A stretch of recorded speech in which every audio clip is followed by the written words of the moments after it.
Today, we're talking about the man, the myth, and the very long mustache. The legacy and legend of Colonel Edmund Haynes Taylor, Jr. on this Bourbon Brief.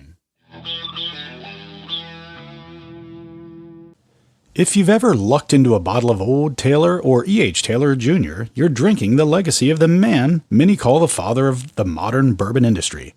And if you think the bourbon world is competitive now, you should have seen it when E.H. Taylor was running the show. Taylor wasn't just a distiller, he was a disruptor. Born in 1830, he was a descendant of 2 U.S. presidents, but his real kingdom was the Bluegrass State. In 1870, he purchased what we now know as the Buffalo Trace Distillery, but back then he called it the Old Fire Copper, and over time has lovingly taken on the nickname OFC.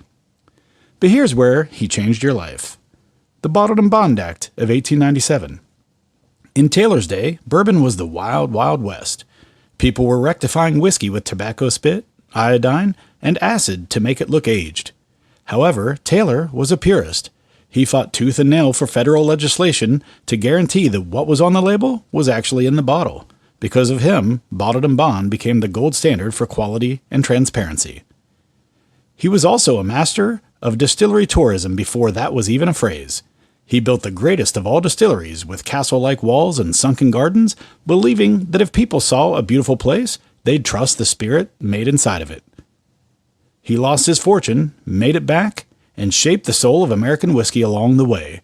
So next time you see that iconic yellow tube or the signature of the Colonel on a bottle, raise a glass to the man who made sure your bourbon was actually, well, bourbon.